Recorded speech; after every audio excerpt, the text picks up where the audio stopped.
muy pocos que ahondan en ese tema. Es más fácil hablar de los políticos que hablar de los empresarios e investigar y decir, bueno, ¿qué quieren? Bueno, ese libro, ¿qué quieren?, lo hizo un periodista muy respetado por mí, admirado, que se llama Ale Berkovich, y está acá conmigo. Hola, Robert. ¿Cómo te va?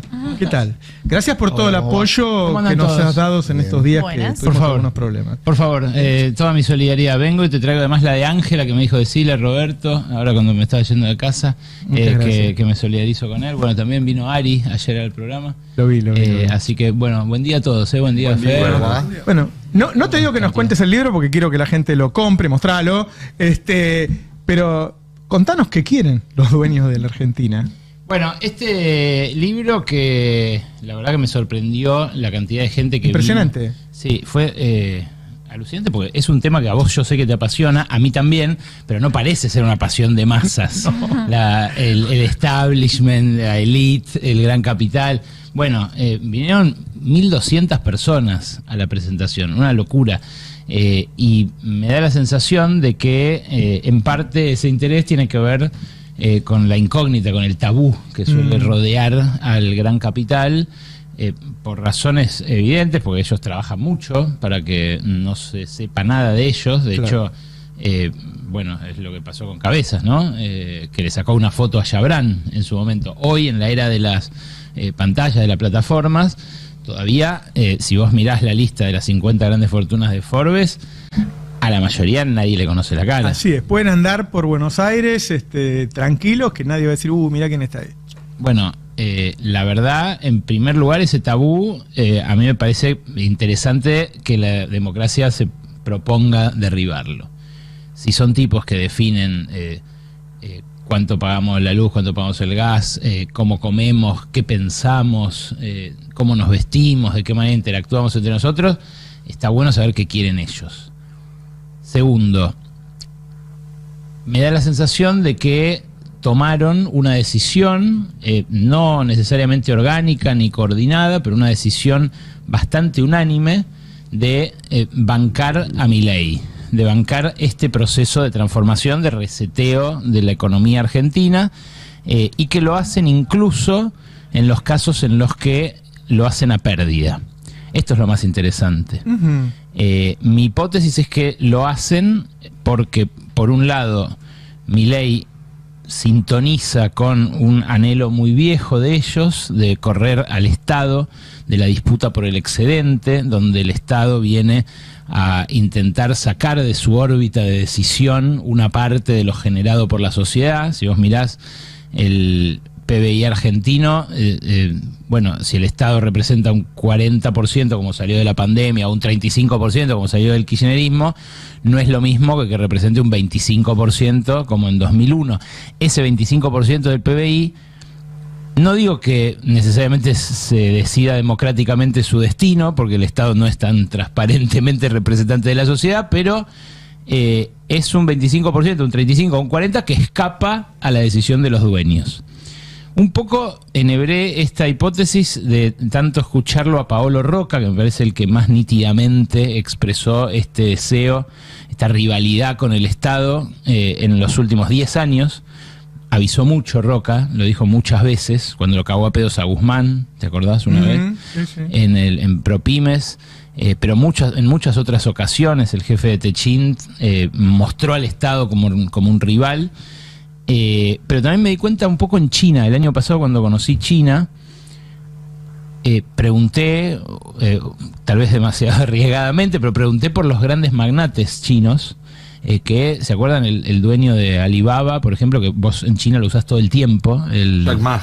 Claro, Jack Ma es el tipo, pero vos en China usás Alipay, Alibaba, AliExpress, usás todas las versiones de la misma plataforma, que es súper integrada, muchísimo más eficiente que las que usamos acá.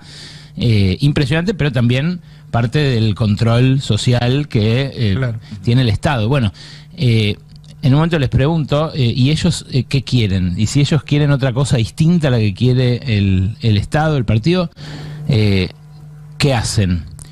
Bueno, no creo siquiera que se animen a decirlo, me dijo uno. Claro, la relación entre el Estado y el capital es muy distinta en Occidente. Y estos tipos deciden y quieren tomar decisiones, sobre la mayor porción del PBI posible. Bueno, me parece que con Milei sintonizaron en parte por eso, pero en parte también porque ellos conectan con una embestida del gran capital contra el trabajo que se está dando a nivel mundial, que la verbalizó, la explicitó Warren Buffett hace 20 años cuando dijo hay una lucha de clases, y la estamos ganando. La está dando la mía y estamos ganando. Claro. Bueno, este libro recoge en mi ensayo, es una introducción mía, luego esta hipótesis desplegada en función de lo que hablé con ellos en estos últimos 25 años, buena parte de los cuales los pasé al mando de Fernando Alonso como editor. Y bueno, hay cosas peores. Hay cosas peores, sí, seguro. Más o menos. Bueno, el diálogo con ellos es el que nutre y cruza esta hipótesis y la va buscando contrastar con lo que pasa hoy, pero son diálogos míos con, no sé, Javier Madánes Quintanilla, Bulgeroni, Minlin, Brito, tipos que no hablan todos los días en los medios, y con ellos recogiendo algunas de estas conversaciones de estos últimos años y algunas que hice el año pasado mientras ¿Vos has logrado que hablen con vos a pesar de que tenés una posición muy crítica sobre ellos? Sí, siempre fue así y siempre tuve ese acceso en función de un trato respetuoso, aún en el disenso y en muchas veces, bueno, algunos han dejado de hablarme, algunos se han enojado, han intentado tomar represalias, pero la verdad, me preguntó Rey cuando lanzamos el libro si este era un libro antiempresa. No, este no es un libro antiempresa. Este es un libro que precisamente busca desentrañar qué quieren los dueños de las principales fortunas del país, porque me sorprende que en muchos casos estén dispuestos o parecieran estar dispuestos a sacrificar sus empresas. Claro. Tengo una pregunta. La clase media porteña, por identificar a un votante del PRO institucionalista, ¿se sentiría defraudado después de leer qué esperan las grandes fortunas, los grandes empresarios para la sociedad? No, yo creo que les interesaría. Les puede interesar leerla, pero digo, ¿se sentiría defraudado del país que ellos piensan? ¿Es el mismo país que ellos están creyendo apoyar? No. La apuesta y el modelo por el cual parecen jugados los dueños es una apuesta subdesarrollista. Es un planteo que no incluye a toda la población. El país que quieren los dueños no es un país para 45 millones de personas. Es un país circunscripto a un rol subordinado en términos internacionales y productivamente abocado a petróleo y gas, minerales críticos, litio, tierras raras, cobre, oro y proteína vegetal, que es lo que ya hacemos. Es la Argentina pastoril. Lo que pasa es que lo interesante es que Ceci Ricap, por ejemplo, que es una de las investigadoras que convoqué en esta compilación de otros 5 ensayos, hay 5 focos distintos en los cuales tratamos de respondernos la pregunta ¿qué país quieren los dueños? El foco que hace Ceci Ricap es buenísimo, yo se la súper recomiendo a Ceci. Es una economista que ahora trabaja con Mariana Mazzucato, es la jefa de investigadores de Mariana Mazzucato en Londres, estudió conmigo acá en la UBA, Orgullo Nacional, y estudia específicamente la dinámica económica de las plataformas. Entonces, en su capítulo lo que se ve es que todo lo que desarrolla Marcos Galperín, por ejemplo, está subordinado a la nube de Estados Unidos, a la nube de Amazon Web Services, por ejemplo. Así como en su momento empezó imitando a eBay, con fondos de un tipo que estaba en PayPal, bueno, trabaja para Amazon, para Jeff Bezos, y ninguna de las innovaciones en términos de programación y de desarrollo implica un grado de avance en tecnificación argentina o en IT. Es muy interesante eso porque actualiza la teoría de la dependencia, que nada, es un sustrato fundamental para este libro. De hecho es lo que medio busco contrastar en la realidad actual no solo los teóricos de la dependencia latinoamericanos, que son buenísimos, también la propia Rosa Luxemburgo, Lenin, todas las teorías del imperialismo, hasta la teoría de la dependencia, creyeron que había algo desde afuera, una fuerza desde afuera que te cagaba. Bueno, los dependentistas agregaron un factor, que es que hay un gerente local que facilita esa explotación o esa exacción. Ahí hay otra punta que es qué amigables que son con el capital extranjero, ¿no? La relación, si uno ve a Milei no es un tipo que está para hacerle negocios a Roca y qué sé yo, nada más. Es un tipo que está abriendo al capital extranjero y a los negocios de Estados Unidos, y no veo que haya un rechazo en la élite, por lo menos no sé, no lo veo sobre la mesa. No se ve justamente porque esa élite renunció a que la Argentina lleve adelante un proceso de desarrollo autónomo. Y Milei es la expresión política de esa renuncia. Si ellos estuvieran dispuestos a conducir el desarrollo argentino... Por eso no son una burguesía, ¿no? Claro, pero es muy interesante porque hay un montón de estudios en esta época que hablan de esto. Varoufakis, con su libro Tecnofeudalismo, que recomendó un montón, dice esto, dice, los capitalistas ya no son capitalistas, son rentistas, y los que siguen intentando ser capitalistas, no sé, mi amigo Roque Manuli, que hace estas camisas maravillosas con sus sastres y sus costureras en Lomas del Mirador.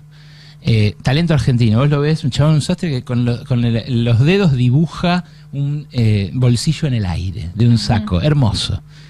Ese chabón, en la medida en que estas políticas se sigan desplegando, no tiene más destino que ser vasallo de un rentista que le va a imponer sus condiciones para vender esa camisa, y esas condiciones van a ser leoninas, como el 11,99% masiva que le cobra Galperín a todos los que quieren vender a través de su plataforma, que muchos nos deben estar mirando y diciendo, sí, la puta madre, o sí, me cobra un montón también cuando me quiero cobrar con tarjeta con su aparatito. Bueno, por eso decía la importancia del capítulo de Ceci.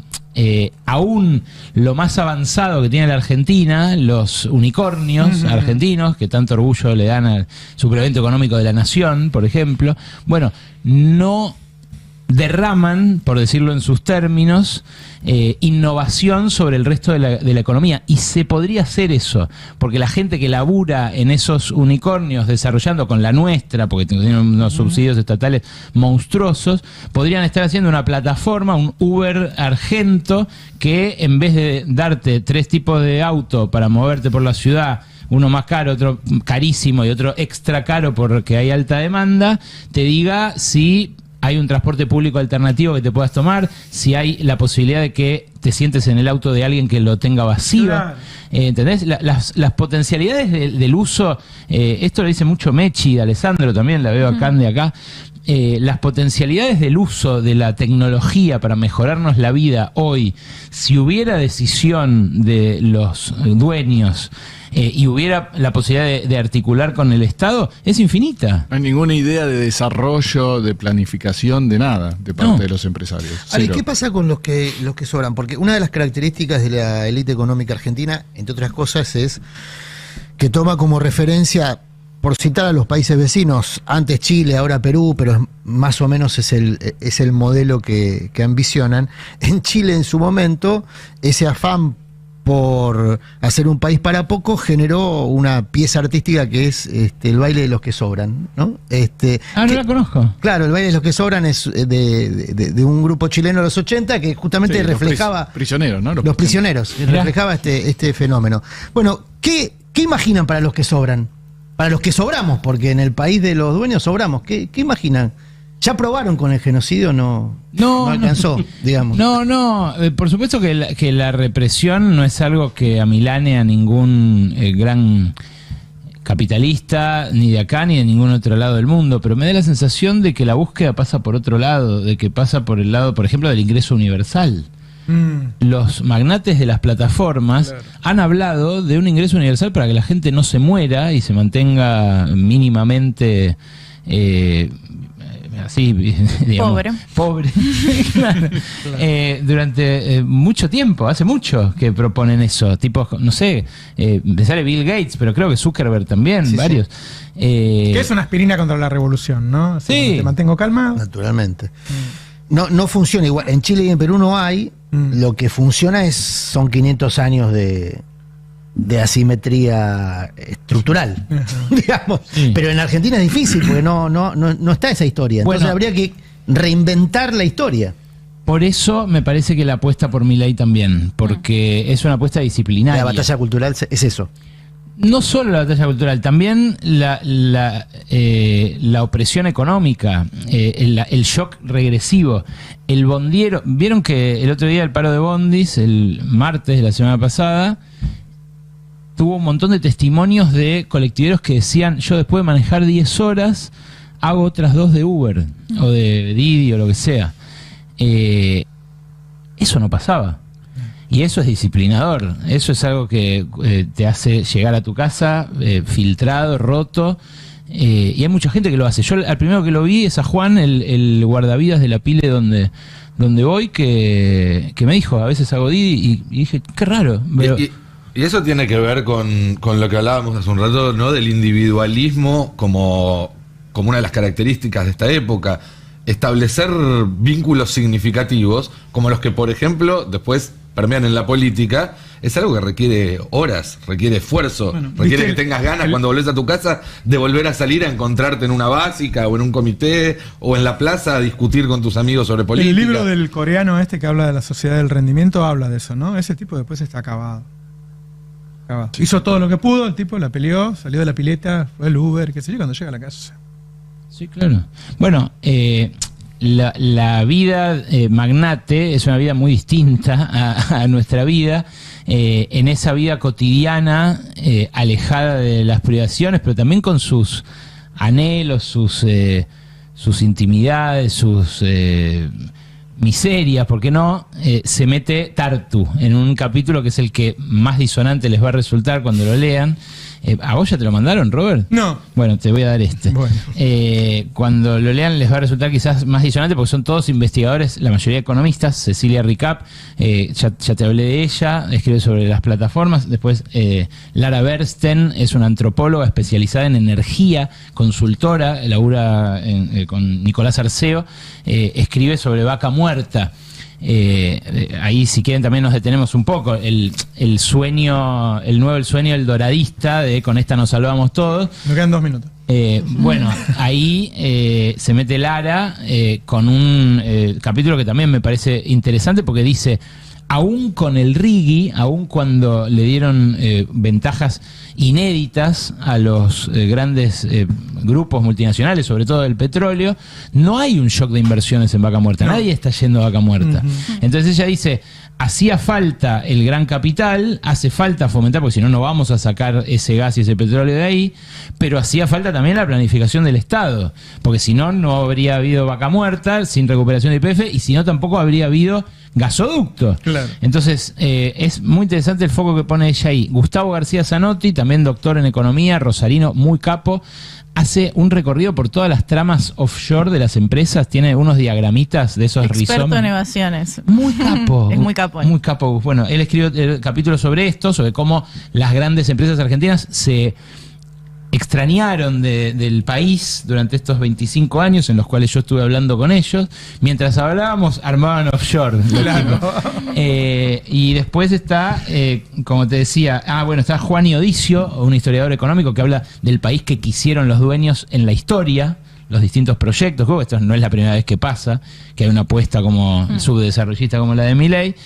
Y finalmente el capítulo de Tartu, que te decía, les puede resultar disonante, pero a mí es el que más divertido me pareció, porque cuenta desde por qué un vendedor de autos importados no puede entrar, no puede ser vecino en la torre de mega lujo que hizo Marcelo Mindri enfrente del Paseo Alcorta, hasta cómo se va a las carreras de autos en Monza, en fin, más cuestiones de la vida cotidiana, que además tampoco las revistas del corazón recorren, ¿no? Porque tampoco en eso salen. Bueno, los invito a comprar el libro. Esas son cosas que en los medios de comunicación no tenemos tiempo, no tenemos el desarrollo, hay muy poca gente que se ocupa de investigar eso. Me parece que además de un investigador, sos un difusor de ese tipo de ideas y nada. Para vos, Robert. Muchas gracias, muchas gracias. Te agradezco que hayas venido y en serio, todo lo que estuviste cerca del destape en estos días, que bueno, fue una época media complicada y Te lo A agradecemos. mí me encanta estar acá. Gracias por la invitación. Los veo cuando puedo. Después ya entramos a competir, pero es un honor estar acá y además con tantos amigos. Ya nos vamos. Queda